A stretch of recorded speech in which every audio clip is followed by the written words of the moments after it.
warahmatullahi wabarakatuh. Saya Bapak Afril Nadi, mahasiswa PPG BEX PAIM Strip KI 1 Universitas Islam Negeri Imam Bonjol Padang, ditetapkan dengan tanggal 30 November tahun 2023 dan 2024, sedang melengkapi video pembelajaran untuk ujian kompetisi dengan nomor daftar ujian 2023 62 67 82. Semoga video uji kompetisi ini dapat menambah wawasan dalam kegiatan pembelajaran kurikulum mereka. Selamat menyaksikan.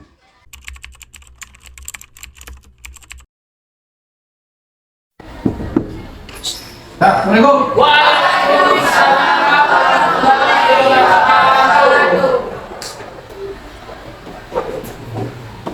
Silakan semua ya. Ya. Bagaimana? Sehat semua? Sehat. Semangat? Semangat. Mari kita awali pembelajaran kita pada hari ini dengan membaca doa. Silakan. Kelas untuk membaca doa. Bersiap. Berdoa mulai. Bismillahirrahmanirrahim. Rabbi sholli sadri wa yassir li amri wa hlul 'uqdatam min lisani yafqahu qawli. Rabbi zidni ilman warzuqni fahma. Amin. Terima kasih. Kita minta untuk memimpin batu pembicarakan. Silakan dengan hormat.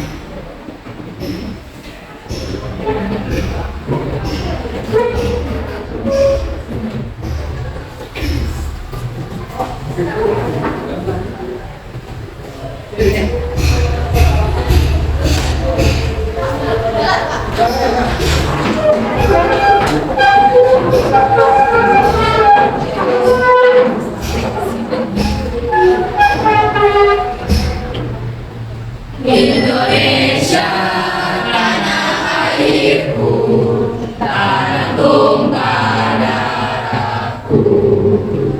Indonesia Raya, Indonesia Raya, merdeka, merdeka, tanahku, negeriku yang ku cinta.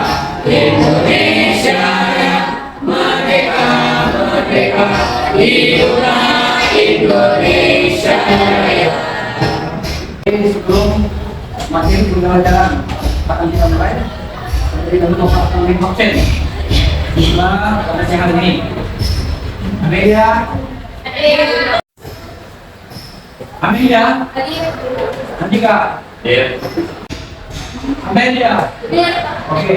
Siang hari ini Bapak akan menyampaikan materi tentang penyelenggaraan DNA. Sebagai awal pembelajaran kita pada siang hari ini, silakan Anda semua lihat di layar fokus supaya kita ya. Ini judulnya adalah antara penyebab kematian manusia. Oke. Siapa kitanya kurang lebih semua. Ini kalau ini saya bisa berikan penjelasan sesuai dengan judul tadi. Ya, sekarang oke. Di antara penyebab kematian manusia itu dari bawah. Yang bagus sekali. Kanan. Yang kedua, bisa punya. Coba saya bisa berikan kapan? Coba kematian. Ya, dengan kematian. Ya, dengan siap. Meninggal karena kecelakaan, Pak. Iya, meninggal karena kecelakaan. Oke. Malam. Ini silakan. Meninggal karena tenggelam. Ya, meninggal karena tenggelam. Saya semua yang apa deh? Ya, ini apa? Kebakaran. Kebakaran. Terus inilah sepak yang menyebabkan seseorang yang meninggal dunia. Baik sekali. Ya. Jadi model pembelajaran kita pada siang hari ini pada kegiatan PPT yang sedang Bapak lakukan adalah disebut dengan discovery learning. Model pembelajaran discovery learning. artinya model yang dilakukan oleh seorang mahasiswa bagaimana peserta didik itu mampu memahami konsep ya sistematis dengan jelas dan tepat sesuai dengan nanti yang Bapak sampaikan pada siang hari. Baik, terima kasih semua ya. Pernahkah kamu melihat orang meninggal dunia? Pernah. Mana? Benar, Pak. Jumlah kita sendiri, karena kita sendiri. Pada saat kita mendengarkan seseorang yang sudah meninggal dunia, apa yang harus kita ucapkan? Sesungguhnya bukan milik Allah. Nih, sekarang apabila kita sudah mendengar dengan jelas tentang apakah itu saudara kita, apakah itu saudara kita, apakah itu saudara kita, maka setiap anak cucu Nabi Adam yang sudah meninggal dunia itu maka lingkungan tempat kewajiban. Yang pertama apa? Yang kedua, yang ketiga, yang keempat, empat kewajiban ini inilah yang akan Bapak jelaskan pada saat ini. Ya, oke. Penyelenggaraan jenazah. Ada yang tahu apa itu jenazah? Jenazah apa itu punya? Ada yang tahu? Ada yang tahu? Apa itu jenazah? Orang yang sudah meninggal. Ya, orang yang sudah meninggal tuh nih. Kita sudah berpisah antara ini yang dikatakan jenazah. Apa dikatakan dengan apa? Barangnya. Dikatakan dengan jenazah. Kata jenazah ini berasal dari kata sifat dalam bahasa Arab. Kebetulan dari kata jenazah dari fi'il madi. Jenazah yanizu janazatan. Jenazatan. Kata jenazah akan berarti orang yang telah meninggal dunia jika ya jasadnya itu, rohnya itu sudah diambil oleh Allah Subhanahu wa Ta'ala. Ini dikatakan dengan jenazah.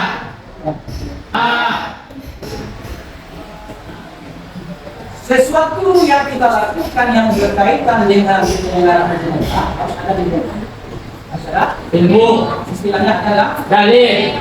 ini pertama merupakan ya pertama merupakan. Ada tiga syarat orang bisa melakukan penyelenggaraan jenazah. Satu, punya ilmu pengetahuan. Dua, tidak merasa jijik. Tiga, ada keberanian. Ada orang punya ilmu, ya, tahu dia tentang dalil, tentang penyelenggaraan, tapi keberanian tidak ada. Maka orang itu dapat tadi bisa menjalankan jenazah. Ada orang punya ilmu, punya keberanian, tapi dia jijik. Setiap orang yang meninggal dunia itu kan tidak sama. Ada yang penyakit besar, ada yang penyakit gula, orang yang tabrakan, ada punya buruk sekali, ada yang memakai, ya kan? Itu menunjukkan orang yang tidak baik, ya. Dan itu membuat dia jijik dan dia tidak sanggup untuk orang seperti ini tidak pernah bisa mempraktikkan tentang penyelenggaraan jenazah. Berapa syaratnya? Tiga. Pertama ada ilmu, yang kedua berani, yang ketiga tidak jijik. Itu makanya di kampung-kampung tempat kita tinggal tersebut sangat langka, sangat sedikit sekali orang yang bisa melakukan penyelenggaraan jenazah yang berkaitan dengan memandikan, panik, mensolatkan dan menguburkan. Nah, oke. Selanjutnya itu terdapat dalam surat Al-Imran ayat 185. Kullu nafsin za'iqatul maut. Dan jawabnya kullu nafsin za'iqatul maut. Jadi yang menjawab pasti akan mati. Dan juga jelas dalam hadis Rasulullah sallallahu alaihi wasallam. Jadi ayat ini berkaitan dengan masalah jenazah. Kemudian untuk penyelenggaraan jenazah. Oke, kita tangan. Kita tahu. Tangan. Untuk penyelenggaraan jenazah. Biasa kan? Fardu kifayah. Fardu kifayah. Apa itu? Apa itu? Apa punya? Fardu kifayah. Ya. Siapa yang tahu apa artinya fardu kifayah? Siapa yang tahu apa artinya fardu kifayah? Apa? Fardu kifayah. Ya, silakan teman-teman. Dati syukur dari sebab kita dan yang menciptakan, tapi bila dan lakukan yang tidak lain akan berbeda. Ya bagus, betul. Betul. Jadi bukti penyelenggaraan jenazah itu adalah fardu kifayah. Apa artinya fardu kifayah ini? Tolong jelaskan dari semuanya. Ya, dan jadi komunikasi. Fardu kifayah ini artinya apabila sudah dilakukan oleh seseorang atau beberapa orang, maka gugurlah kewajiban orang lain yang berada di sekitar orang yang sudah meninggal dunia. Itu namanya fardu kifayah. Tapi bila tidak ada satu orang pun yang melakukan fardu kifayah ini, maka orang sekampung, artinya orang yang berada di sekitar tempat orang meninggal itu, maka dia mendapat dosa besar. Nah, sehingga ada di antara apa kemarin ini yang ikut pelatihan penyelenggaraan jenazah. Seperti saya, ini, maka, ya kan? Masih ingat kan? Kenapa Pemprov Provinsi Sumatera Barat mengundang sekolah SMA tingkat pada untuk kajian jenazah? Karena ada beberapa temuan anak-anak pejabat atau bapak yang pejabat, bapak yang meninggal, siapa yang meninggal? Orang lain, itu kita lihat. Anaknya ada yang S2, ada yang S3, ada yang menjadi profesor. Tapi karena bapaknya sudah meninggal dunia, tidak satu pun dari anaknya itu yang ikut andil menyelenggarakan jenazah bapak kandungnya sendiri. Begitu langitnya. Pendidikan anaknya luar biasa, tapi pendidikan yang berkaitan dengan masalah agama, khususnya tentang pendidikan jenazah, tidak bisa anaknya ikut andil. Tetapi sedina orang tua yang sudah meninggal itu, anaknya tidak bisa hadir untuk menyelenggarakan jenazah bapaknya sendiri untuk jenazah sendiri. Ini bentuknya menyelenggarakan jenazah di Masjid Raya Sumatera Barat. Oke, ini hukumnya penyelenggarakan jenazah adalah fardu kifayah. Kita lanjut, ya. Kalau sudah meninggal anak cucu Nabi Adam, berapa kewajiban yang dilakukan? Yang pertama, yang kedua, yang ketiga, yang keempat, ingat yang semua, ini, ya, ini menantikan yang disolatkan dalam Quran itu memiliki tata tertib cara yang berbeda antara satu dengan lain. Yang lainnya antara memandikan, mengapa, mensolatkan dan menggunakan. Ini yang perlu kamu pahami. Intinya yang perlu kamu pahami ini: memandikan, mengapa, mensolatkan dan menggunakan. Oke. Kenapa intinya? Ya. Ini pertanyaan dalam jenazah. Memandikan. Coba kenapa ke-11? Ya. Kenapa yang pernah ikut kemarin pakai pegangan jenazah? Bagaimana cara memandikan jenazah? Oke? Apa? Ya, betul. Apa tadi? Silakan jawabkan. Jawabannya? Oke. Jadi tata tertib cara memandikan, mengapa, mensolatkan dan menguburkan jenazah ini, nah, ini yang perlu kita implementasikan dan kita praktikkan serta kita diskusikan nanti. Ya, saya masih ingin kita akan diskusi kita cara memandikan, mengapa, mensolatkan dan menguburkan. Oke, anak semua ya. Ya. Sudah pernah melihat orang meninggal dunia orang kaya? Apa yang mereka bawa? Ini kata-kata pernah lagi juga. Apa yang banyak? Apa yang bawa orang kaya itu? Sudah miliaran biji yang dia kumpulkan dari dunia, ketika dia meninggal apa yang bawa? Kecuali kenapa mereka meninggal dunia? Apa yang bawa? Apa? Ini sama. Kaya mati? Sama. Orang miskin mati tetap membawa pejabat mati tetap membawa yang berkaitan dengan urusan dunia, tidak satu pun yang dibawa oleh mayat atau jenazah. Ingat itu. Ini sangat bermakna sekali nilai-nilai yang terkandung dalam penyelenggaraan jenazah. Dan ini tidak ada nilai-nilai kesombongan yang ada dalam diri kita. Jadi kita tingkat kekayaan kepintaran orang tua kaya, tapi kalau kita sudah sering melihat jenazah yang terletak di ruang tamu, itu akan mengingatkan kita bahwasanya kita akan pasti menjadi orang yang mengganggu dunia. Oke, paham semuanya? Oke. Jadi untuk lebih pahamnya tentang kewajiban memandikan, mengabdi, mensolatkan serta menggunakan jenazah, maka kita pada saat ini akan membagikan tugas kelompok. Oke, siap? Siap. Begitu. Baik, anak semuanya pada saat ini ya. Saya sudah mau dan menjelaskan tentang majelis penyelenggara jenazah.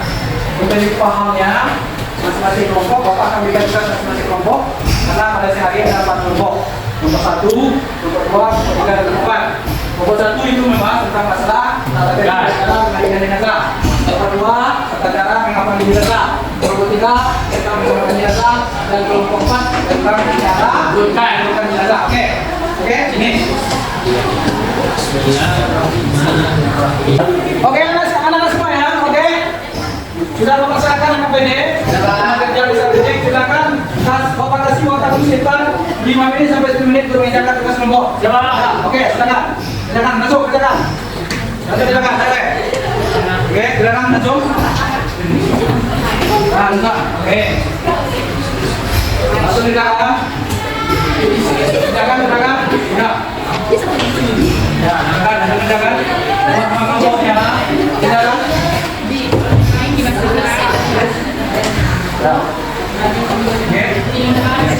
Oke.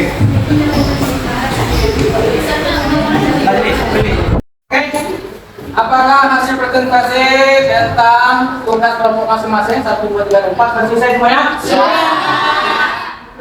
Baik, untuk memastikannya pas selesai belum atau belum, kita cek dulu. Oke, ya. Oke, sudah selesai. Oke, sudah selesai. Kelompok 2 selesai. Kelompok 3 berapa? 3, kelompok 4? Oke, terima kasih. Oke. Tugas kamu pada hari ini, kalau sudah selesai, masing-masing kelompok, ya silakan kelompok 1 melakukan presentasi. Ya, silakan ke depan. Silakan kelompok 1. Silakan, Agil. Ya.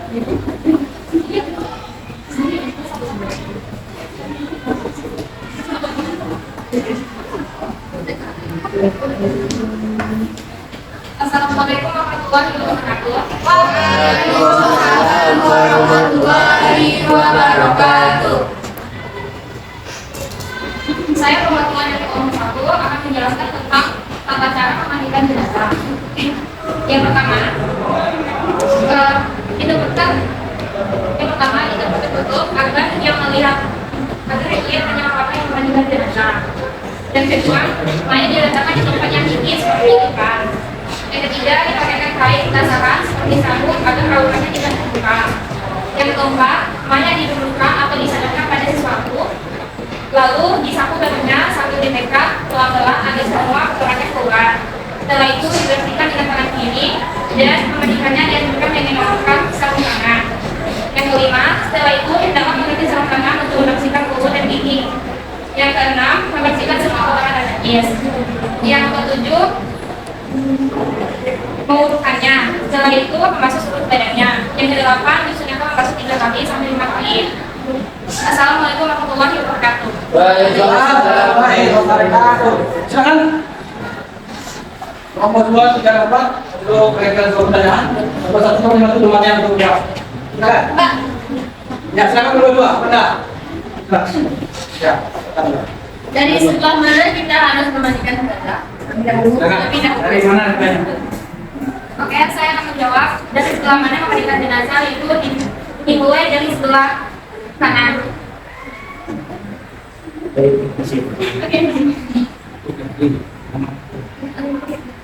Setelah itu sebelah kiri.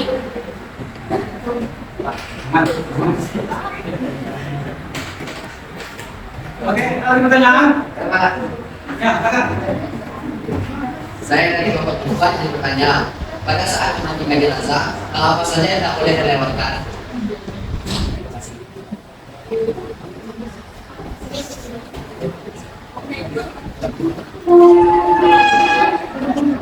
Oke. Silakan ada teman kami bisa bantu nak. Silakan bantu. 22, 34 ada yang bisa bantu. Silakan. Baik, izin kan saya membantu untuk jawab dalam memandikan jenazah.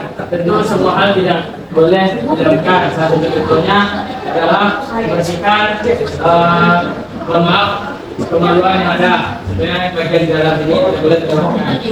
Karena apa? Karena tempat tersebut adalah tempat keluar masuknya cairan najis. Jadi itu harus dipastikan sebersih-bersihnya dalam memandikan jenazah supaya tidak ada kekeliruan dalam hal tersebut. Dan juga untuk lebih pastinya itu makanya ditekan perutnya supaya semua kotoran yang tersisa itu keluar. Jadi kesimpulannya adalah semua hal yang ada dalam rencana memandikan jenazah tidak ada yang boleh dilewatkan. Terima kasih. Yang bagus bukan? Ini kamu oke. Atau ini nggak boleh dua bantu depan ada rumah. Oke? Doa. Sekian terima kasih Assalamualaikum.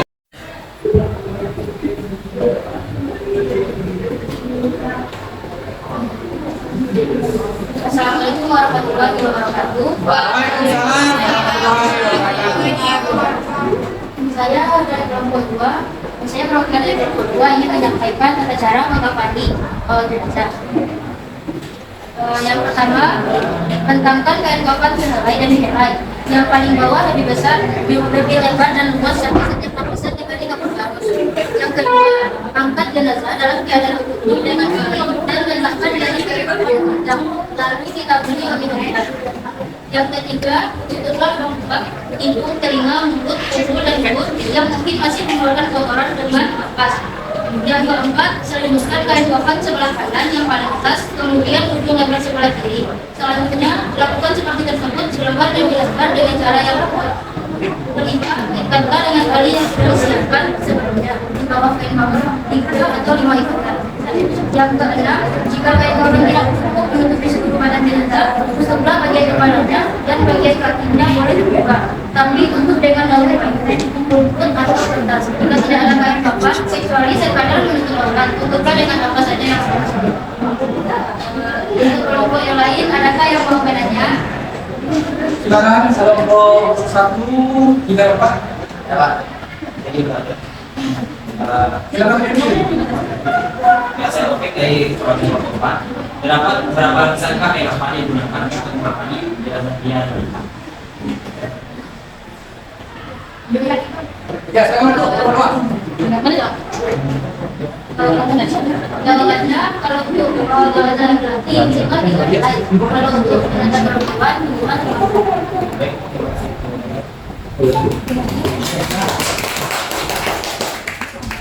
Kalau kelompok yang lain adakah yang mau menanya? Cukup. Assalamualaikum warahmatullahi wabarakatuh. Waalaikumsalam warahmatullahi wabarakatuh. Siap.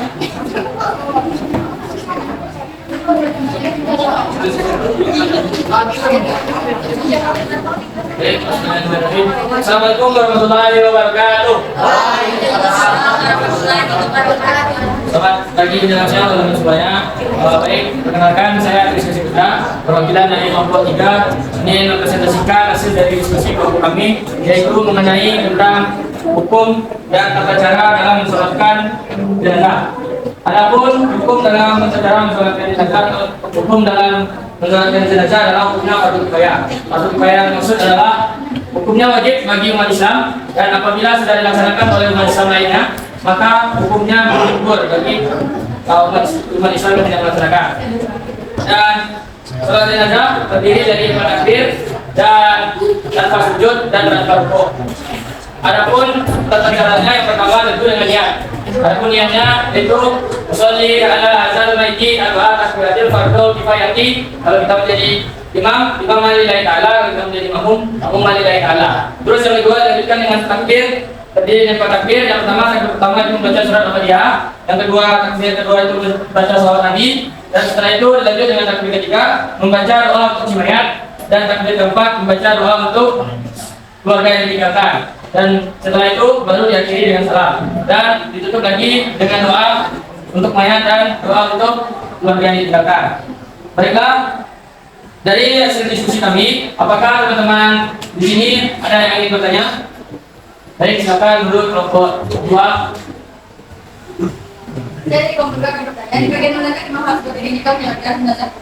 Baik, terima kasih atas pertanyaannya. Di manakah imam berdiri untuk menyolatkan perempuan? Itu imam berdiri di antara pinggul dan badan. Itu di sini. Tidak. Kalau untuk laki-laki itu berdiri di kepalanya.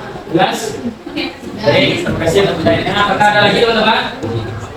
Baik, silakan. Jadi ini dulu, saya. Oke, silakan. Oke, jadi baik, terima kasih atas pertanyaannya. Dalam sholat jenazah itu sholatnya ganjil. Oke, 3, 1, 5, 7, dan seterusnya. Oke, saya pahami. Oke, intinya ada lagi. Apakah ada lagi pertanyaan teman-teman? Baik, jika tidak ada pertanyaan, terima kasih atas perhatian teman-teman. Terima kasih atas waktunya. Mohon maaf apabila ada kesalahan. Wabillahi taufiq wal hidayah. Assalamualaikum warahmatullahi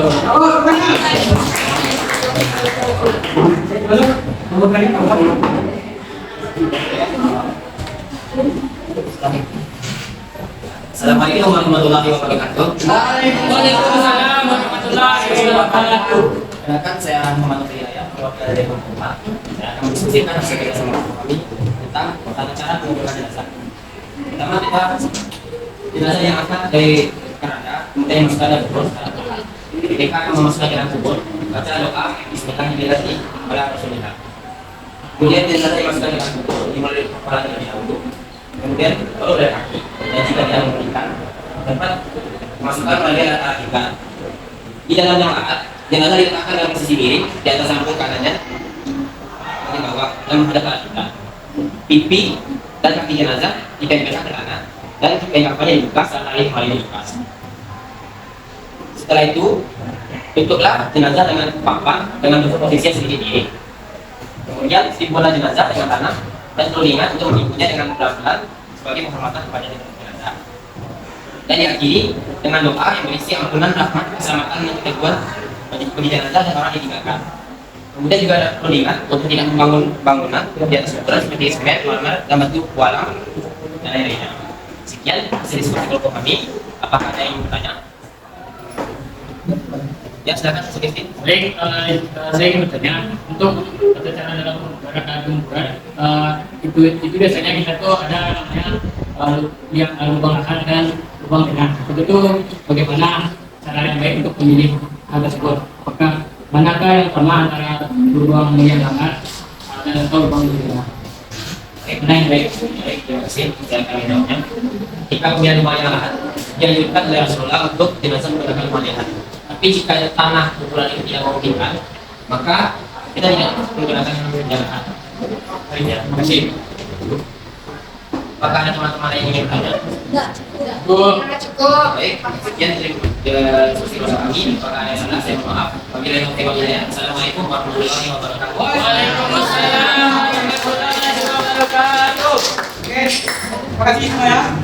Ini jadi kamu sudah menyampaikan presentasi hasil diskusi.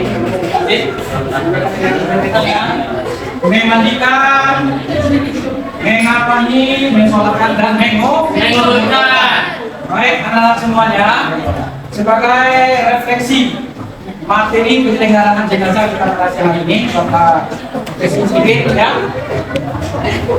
bahwasanya setiap kaum muslimin apabila saudaranya meninggal sesama muslim, maka dia wajib melaksanakan salat upaya yang berkaitan dengan masalah memandikan jenazah, mensolatkan, mengapani, serta yang terakhir adalah menguburkan.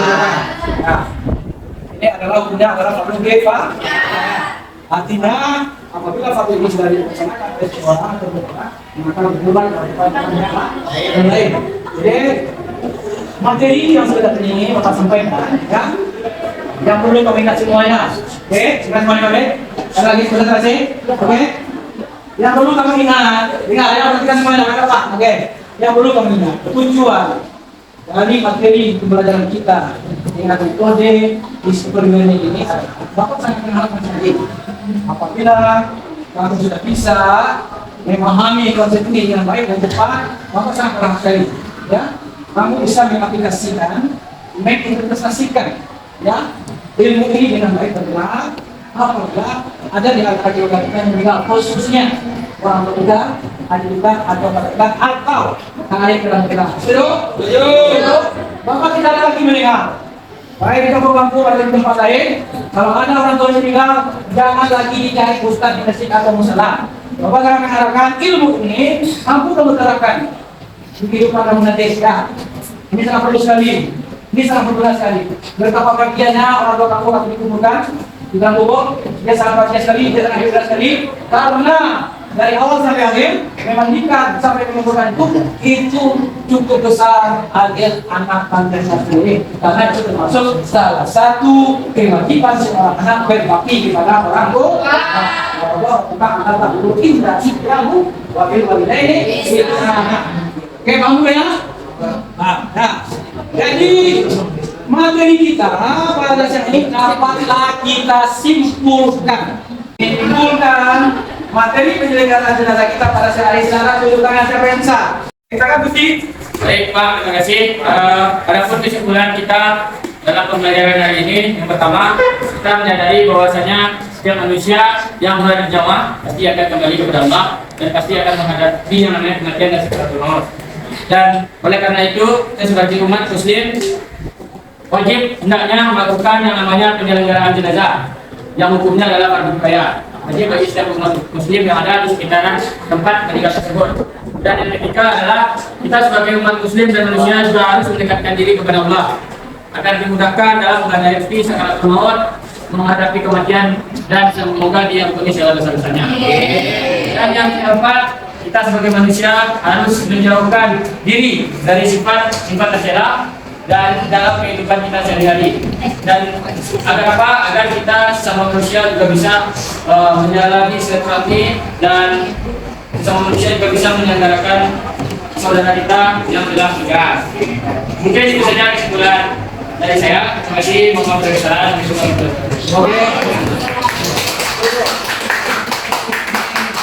Sekarang materi pembelajaran kita pada saat ini kita tutup dengan pembacaan doa yang akan dipimpin oleh Anda Aziz. Aziz silakan dengan materi.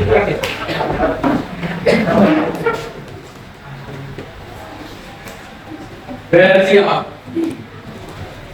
Doa kepada dulu majelis. Wa